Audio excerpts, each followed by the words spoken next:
welcome to Women in Tech Republic's first International Women's Day panel style event. For those of you who are new today, just a bit of a brief introduction to Women in Tech Republic. It's an employee-led effort aimed to encourage more diversity into tech and to create more of a community around women in the industry and to really empower, our community members to become change agents in the world of technology. This evening we are joined by Cheryl, Salma, Saskia and Ivett, who will kick off this evening's discussion around the key topic of this evening's event, which is resistance to resilience and how to go from one to the other. And then just as a breakdown from there, we will then split out into 2 breakout rooms to give you a chance to share your experiences and have more of an interactive discussion. Those 2 breakout rooms will be experiences around inequality in tech, that you've faced, and the other breakout room will be around how can we forge more diversity into tech. Those breakout rooms will run for around 25 minutes, and then we'll all come together at the end and reconvene, and then our 4 panelists will basically summarise what was spoke around in both rooms and we'll close the event from there. Without further ado, I'd like to pass over to Salma first of all, who will kick off the panel discussion. Thanks, Daisy. Really appreciate it. I appreciate the opportunity to speak to you all, and it's fantastic to see so many people, so many women on the call. And it's a short introduction about myself first. Salma de Graaff. Tend to describe myself in 3 ways. So the voice you can probably hear is English. The name is that I picked up a Dutch husband on one of my first international assignments, and the colour of my skin is that I'm mixed race. So my father was born in India and my mother is English.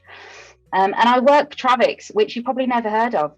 It's you might have heard of the brands instead, which are cheap tickets or budgetair or vliegwinkel or vlugladen, depending on what country you're from, what language you speak, and we sell flights.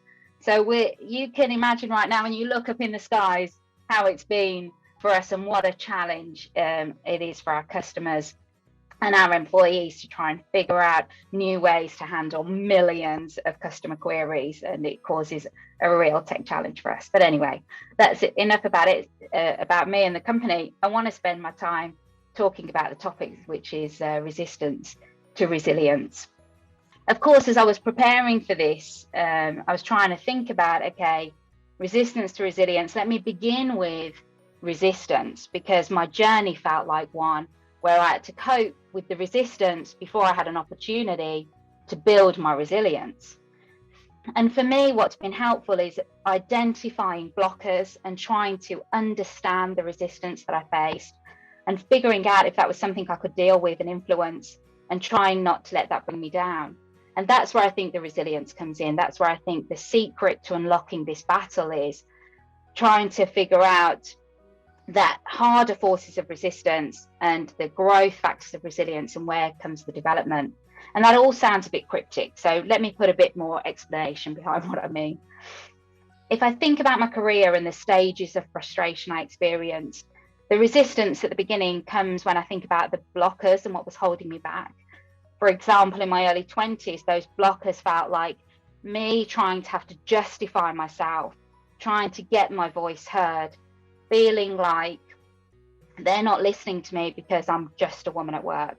They're not listening to me because I'm just a young woman at work. I'm just an unmarried woman at work. I'm just and then pick your judgment, right?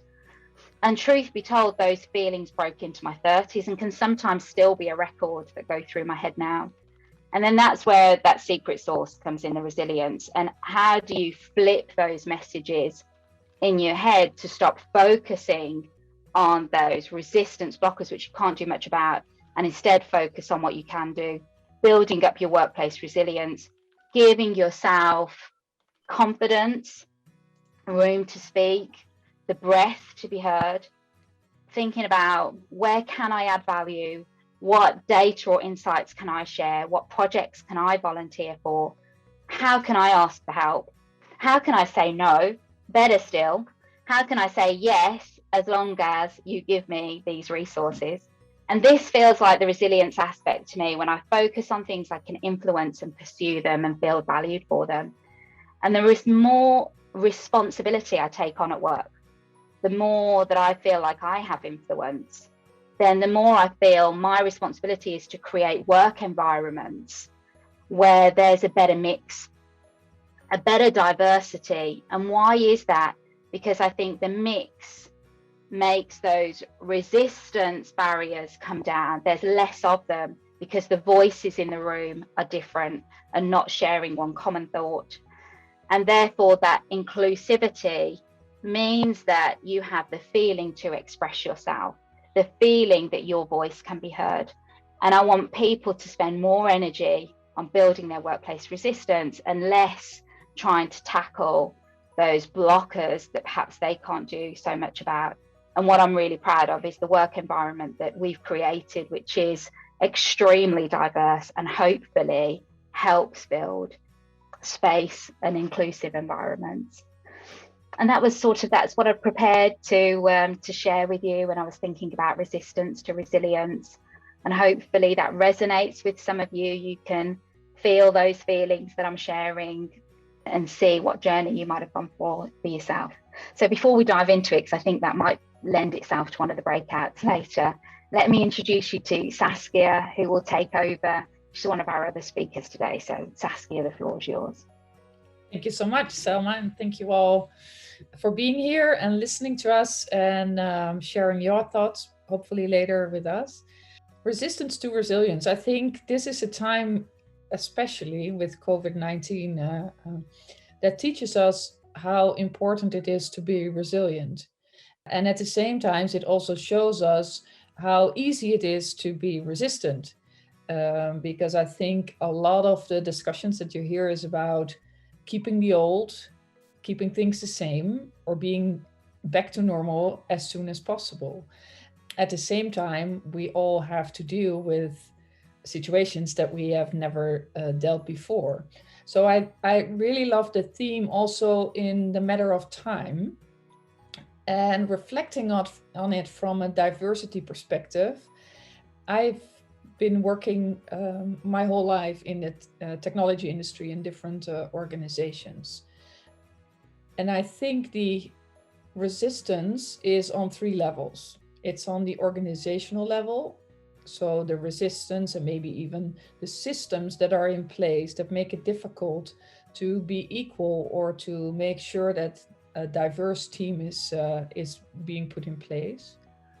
It's on the societal level. I think there are a lot of international women, but at the same, but speaking for the Netherlands, where I'm from, I think it's still difficult to have a complete equal relationship or way of dealing together like men and women in the case you have children.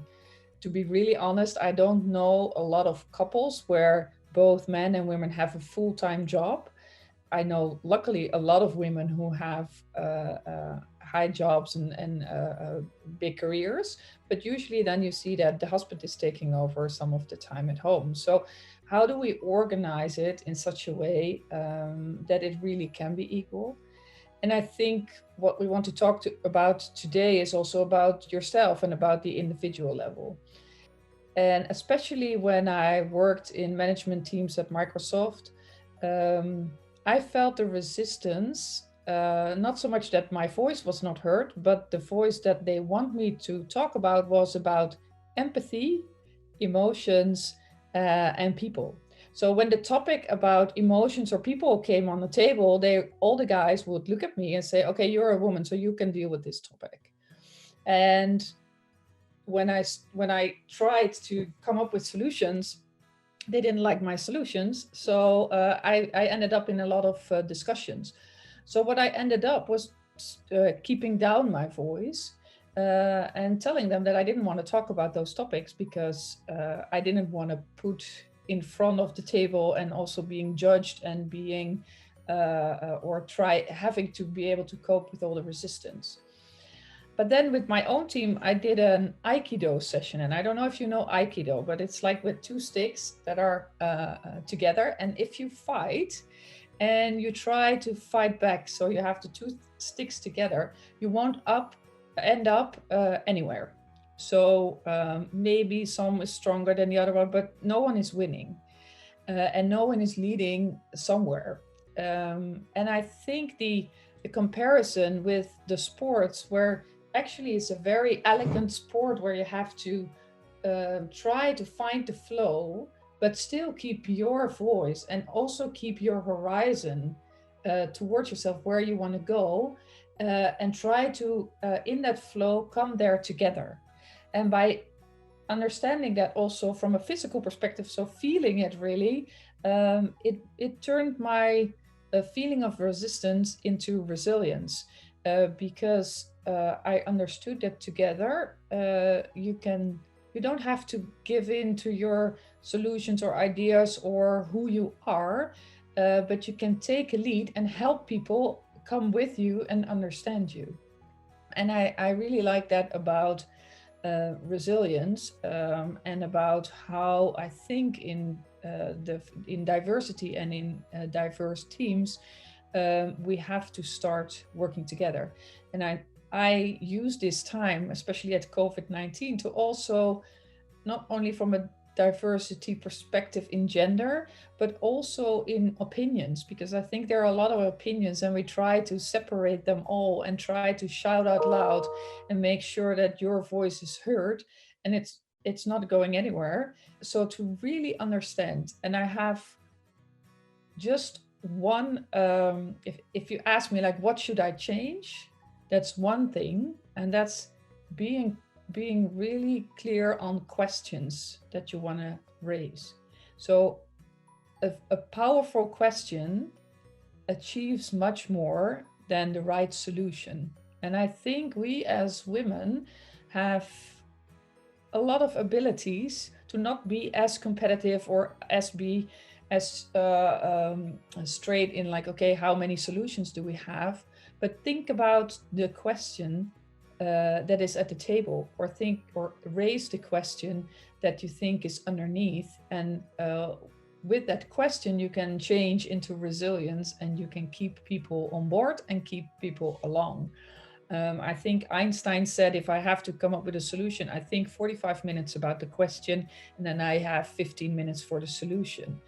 So from your diversity and from how you look at things, don't try to shout out and just to try to hear your voice even louder, but maybe do a step back, but ask the questions, and therewith make sure that you maybe change the course of a discussion, or you come to a better solution. And I think that's what diversity is about, to ask questions together, but to listen carefully to others' opinions, and together in a nice flow come to better quality and better results. So, and of course, that's not something that you can do alone. You need women around you. So please make sure, and I say that I have to, I forgot my personal way, but I have two daughters, twins, they're 16. And I don't know how we end up usually, but when they were 4 or 5 years old, they already started about their girlfriends. Like, okay, this girl has black hair, I want black hair. I have blonde hair, I want blonde hair. And so there's always some kind of discussion between women. And I noticed that a lot in the workplace, but I've never understood it. So one of my lessons there is, even though you don't agree, and even though also we as women are different, try to be a bit more compassionate and try to help each other. Because I think that's, if we have each other's back and we try to understand each other even more, and together we can achieve more. So find the women in your organization, find the women in your teams, and just make sure, okay, we're going to do this together. We're going to help each other, and we might disagree, but we do that from a respectful perspective. So with that was what I prepared, and I give the word to Cheryl. Hey there. So I'm Cheryl Razzell. Hey guys, how do I follow up from that? Salma, I relate a lot to kind of your story, and Saskia, you have some great points around kind of helping each other out. I've worked in technology for over 20 years now, and I think the experience that I had 20 years ago is very different to the experience I have today. I think my personal journey of resilience to kind of resistance to resilience is that I started kind of at a very junior level, and I had the ambition to work my way up through my career, and I've worked for some awesome organizations. I would love one day just to kind of plot my journey against that of a guy going through the similar journey that I went to find out if somebody in different circumstances had found the same problems that I encountered through my career. I have had to build my resilience from sometimes being the only woman in a room, and I don't like kind of playing the woman card. Oh, it's because I'm a woman because of this. But I felt myself at a disadvantage because I've been the only female in the room, and I don't always have the backup of everybody in the room for whatever various reason that is. And I'm quite a self-reflective person.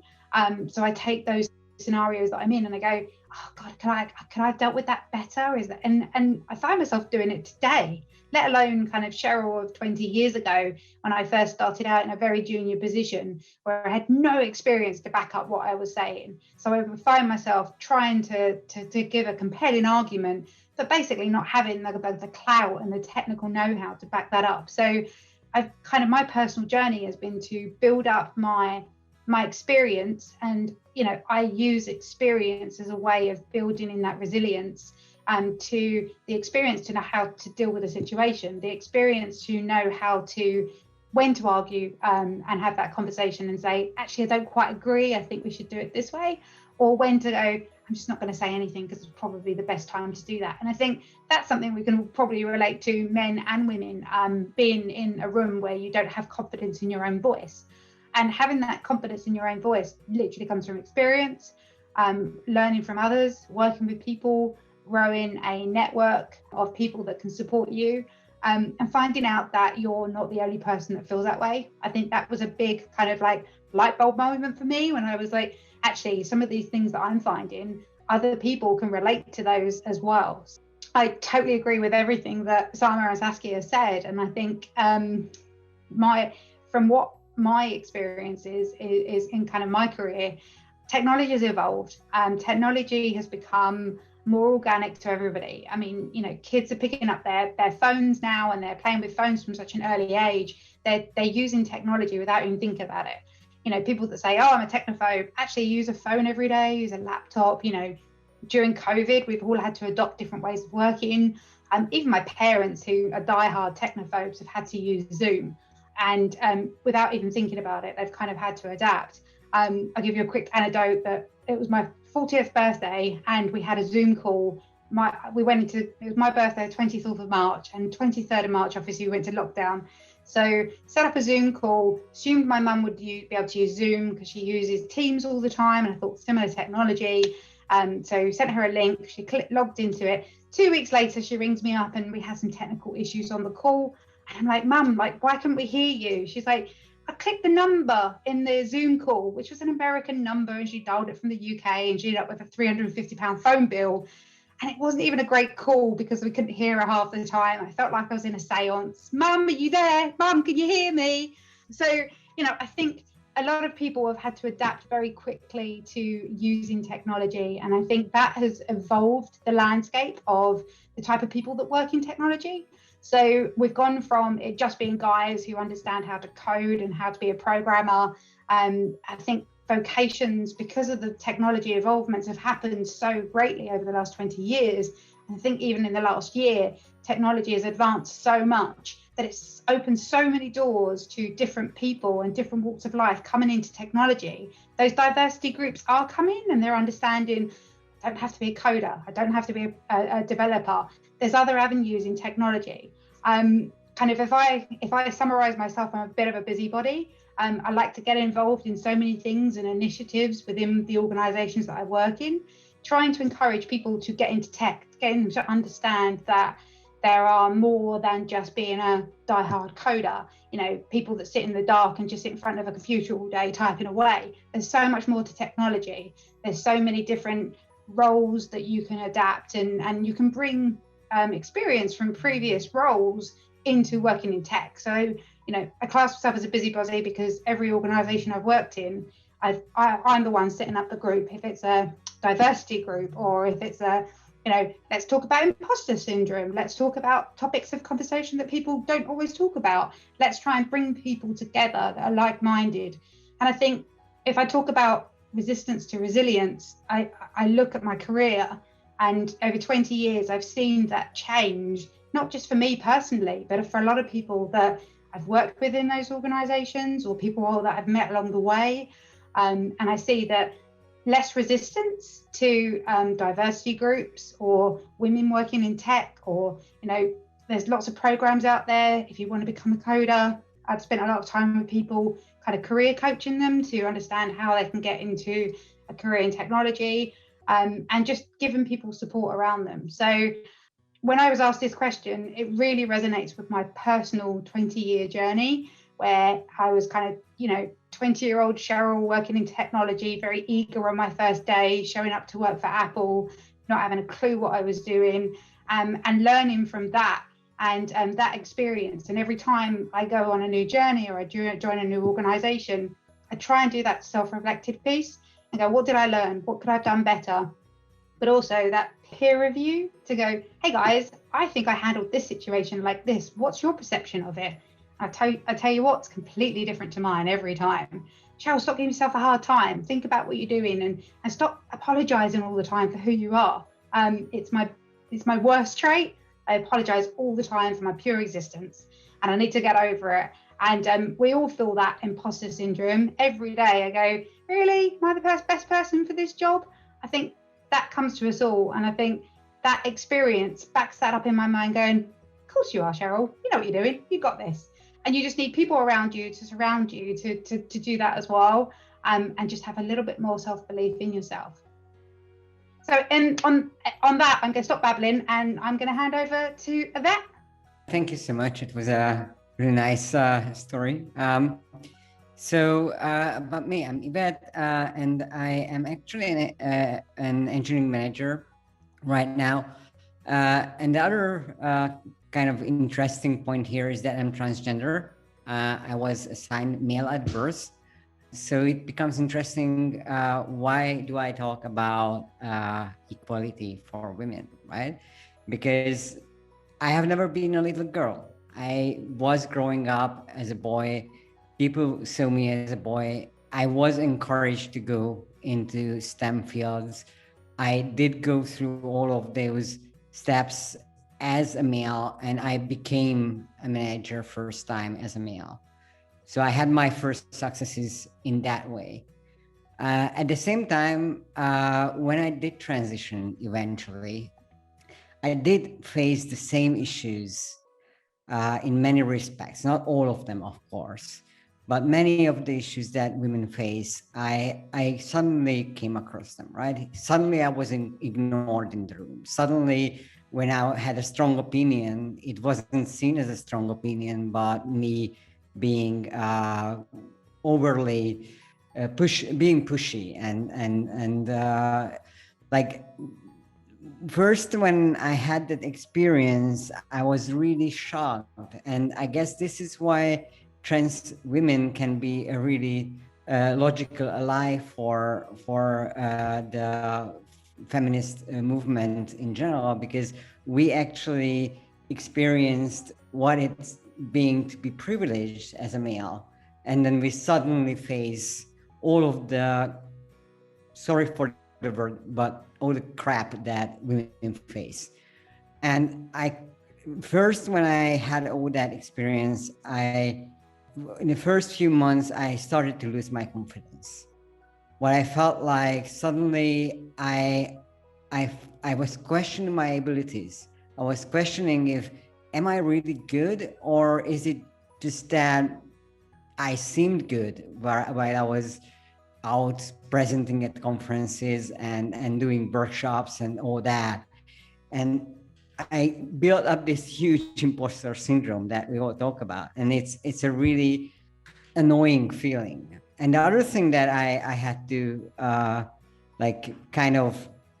make my peace with is that I became the token diversity person, right? So I wasn't seen as someone who is good in his field. I was seen as someone who is the trans person at the company, and probably she was only hired because she's trans, and that's really annoying. And basically what I want to say here is like, I kind of have my feeling, a double feeling about these diversity programs where they're trying to increase the number of women and increase the number of LGBTQI people, because that can backlash, that can lead to this notion that, oh yeah, she was just hired to have the quota filled. And that's not good. That's not good for the person who is being hired to fill the quota, right? So basically, what I try to do as a manager is to look at the problem from a different perspective and not try to optimize the number of women at the company or the number of trans people at the company, but to advertise specifically to those groups when we are hiring. So by just reaching out to the potential diverse candidates and then having the same standard set for everybody, you can increase the number of women in an organization. And that's a much better way than to just set the goal of having more women, because that doesn't backfire the same way. And then the other thing I want to talk about is this notion of resilience and resistance.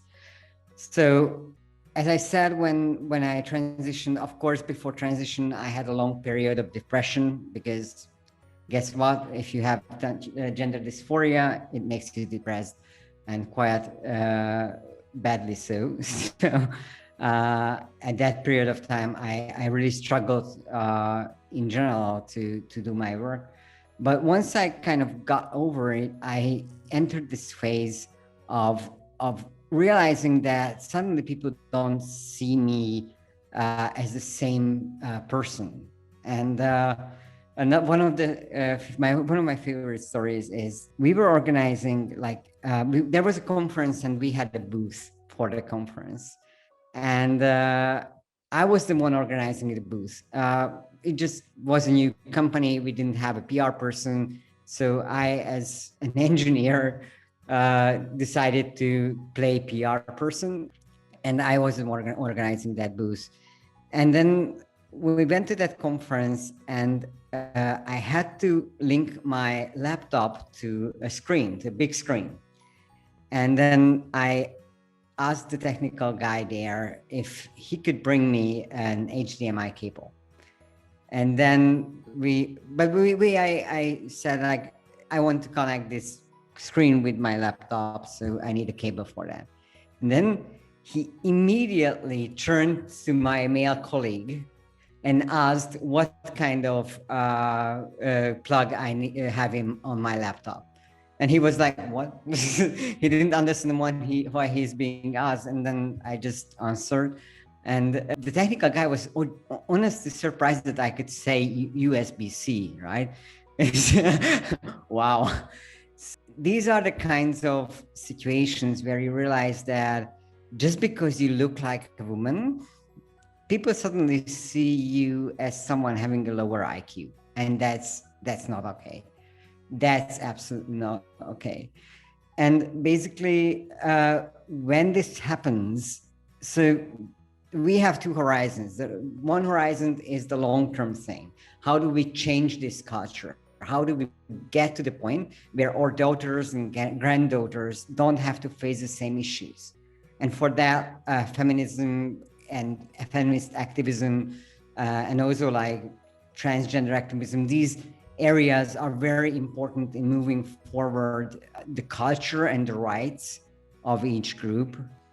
But there is also this short-term horizon where you want your life to be better. And that's the tough part, because there you're on your own. You cannot count on the people around you, or you can on some people who are your allies, but at the same time, you won't have an ally on your side all the time. So that is the situation where you have to be, where you have to stand your ground, and you have to say, okay, now I'm being seen as a person with lesser capabilities than I have. So I'm going to step up. I'm going to say that, okay, this is my opinion, and I'm going to repeat it if it's necessary. And I'm going to call it out when I'm not being listened to. And yes, sometimes I got the feedback that I'm bitchy. I don't care. And the reason I don't care is because I just want to have like the same level of respect that I got before I transitioned. And I wish for every woman to feel the same way. That and I think that's kind of the one of the few advantages of being a transgender woman, is because I know what it feels like when I get that respect. So I know how far I should push. But at the same time, for everybody here, I think that you have to build that resistance. You have to be a rebel, and rebel against people ignoring you and not giving you the same respect that you deserve, and build that resilience to just push back when those things happen to you. And that's all I had. Thank you, Ivett, and thank you, Saskia, Salma and Cheryl for your introductions. Really inspiring. What we'll do now is we'll move into the breakout rooms so we can continue these interactive discussions and give you all a chance to share your experiences and your thoughts as well. There'll be 2 rooms now we'll break out into. The experiences around inequality and how to forge diversity in tech. I thought it'd be good, quite interesting maybe to discuss like points that have been raised within both rooms, maybe have a bit of a group discussion, ask any questions that anyone might have.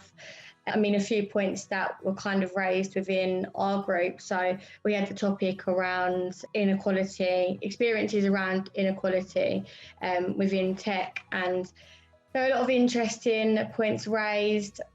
And we kind of started off talking about like sexual harassment, misconduct within work, and obviously like the damaging effect, but how hard it can be, not just within tech. Obviously doesn't help the fact that it's so male dominated. It can be really hard to kind of speak up about an experience like that. Who do you go to? How do you know what's right or wrong?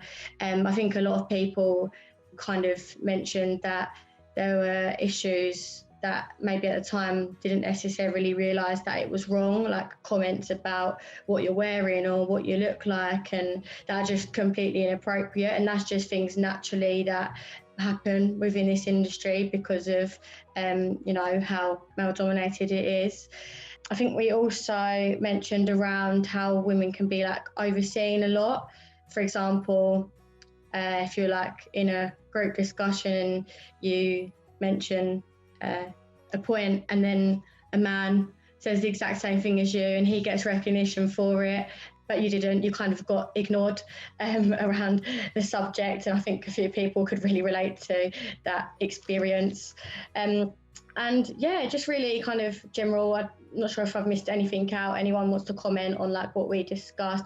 I know Ivett also mentioned, like as being transgender, how she noticed how different it was being a woman and getting, sexually harassed and having inappropriate comments, and obviously before something that wasn't necessarily something that was that ever happened. And we kind of raised the question around why is it that men think they can do that to women, but although women are attracted to men in the workplace, that's not something that you're going to be inappropriate about and say comments about what they're wearing or what they look like. And yeah, it was really interesting. It was fun, and we had some really honest discussion, and it was it was really good. Be interesting to hear kind of like what the other room discussed. But one of the main things we sort of focused around, well, most that I found interesting was looking into sort of positive discrimination, and also looking into similar to sort of gender inequalities, and how I don't think quite a lot of people realised actually that this was what they were experiencing.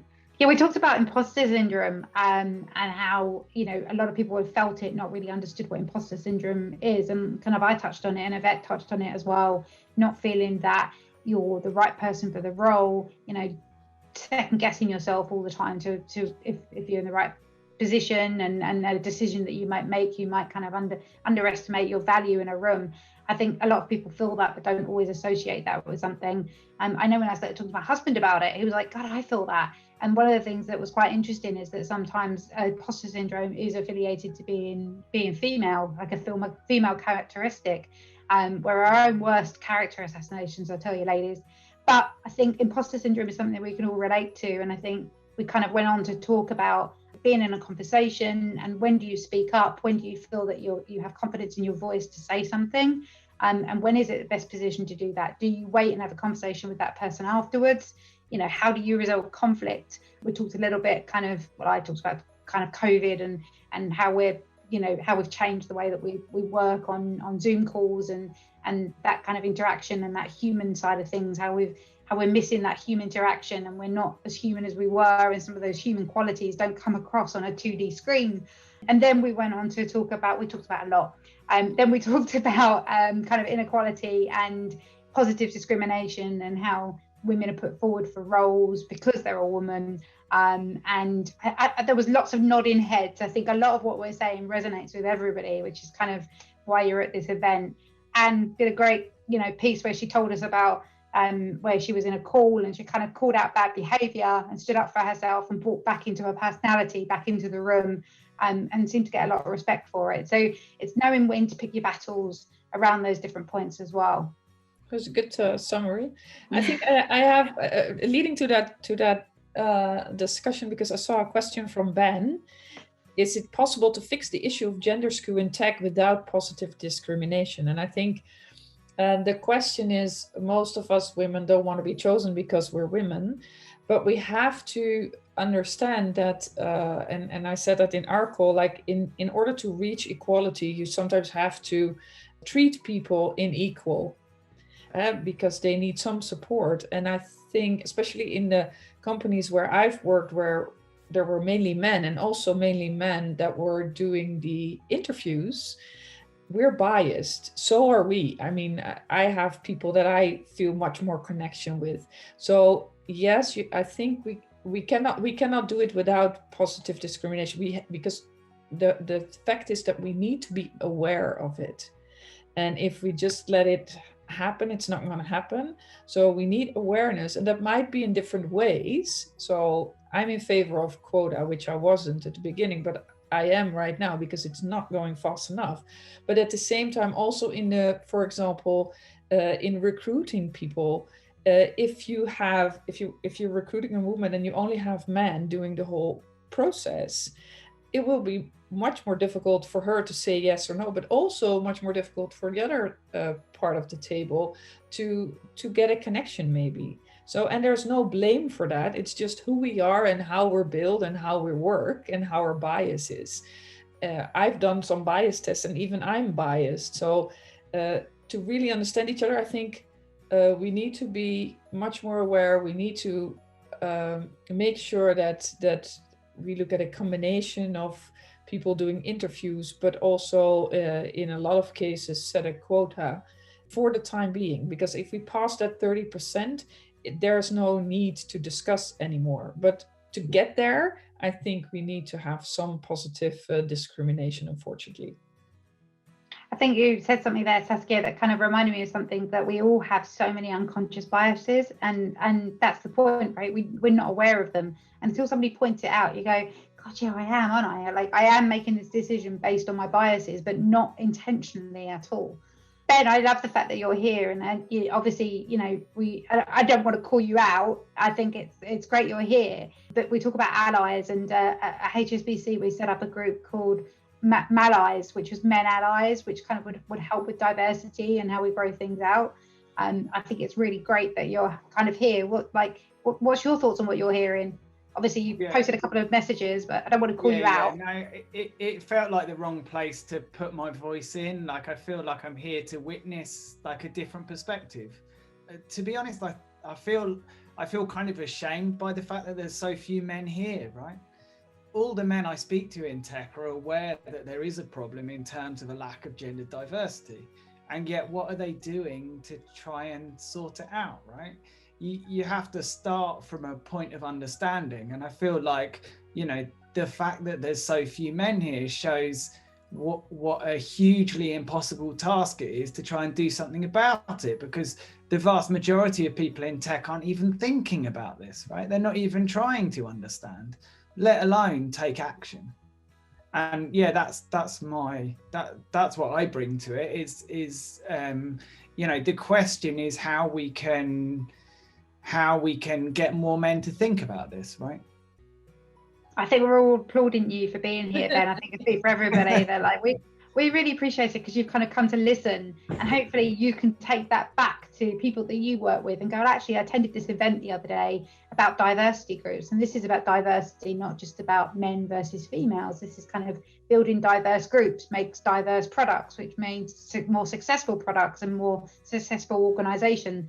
It's not that difficult, but you know, the fact that we're still having this conversation and 20 years on into my career, I just hope that by one day we're not having these conversations anymore, but by coming along and listening to what we're saying and kind of hopefully in a constructive way. I don't think anyone's kind of been nobody's been negative. It's all been very constructive about how do we move the conversation forward, because it's just not happening by itself.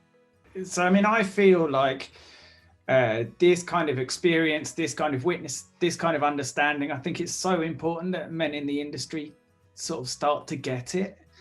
And the difficult thing is just how to put them into that position where they can start to understand, right? And things like this can only help. Absolutely. Part of the problem, I guess, is that like a lot of men feel attacked by the notion that they have biases against women. And I think that's the first thing that we have to address, that, hey guys, it's not against you. We are in this together, right? And basically that's part of the reason why I kind of started to shift and try to talk about not gender diversity or gender inequalities, but just inequalities and just unfairness in the world. And it's not just along the gender spectrum, it's also around race and social status. And all of those things are just part of one big problem. And of course, we need to focus on certain aspects. And of course, we need to have separate feminist groups because each of these aspects need different solutions, and we have to tackle them differently. But like the first step should be is to let people understand that like it's not, and it's a hard thing. I don't have an answer here, but like just to make sure that people don't feel attacked by the idea that they personally have part in this. Because everyone thinks like, okay, there is this inequality, but surely I'm not part of that problem. But kind of we are all part of that problem in some way. Yeah, I was just going to say that it's a bit like what Saskia was talking with, whether you're in favour of quotas or not. Everybody in this room, if you have any influence over those recruitment decisions and opportunities to meet those candidates, then we all have an opportunity to nudge this in the right direction. And I think that's one of the most wonderful things about the tech environment, certainly the tech environment I'm working at Travix, is how, like I said, how diverse it is, the mix. And that's just so helpful in creating more inclusive spaces. So, you know, maybe it's as you get older, I don't know. I feel more like the quotas might be the only way forward, or somehow forcing this conversation. If anyone does have sort of any further questions, or sort of looking into sort of future events, we have got a Women in Tech website and also a LinkedIn page that you can join. Thank you to all the speakers who helped run this. It was lovely having you here. And yeah, it'll be great to see everyone at the next event.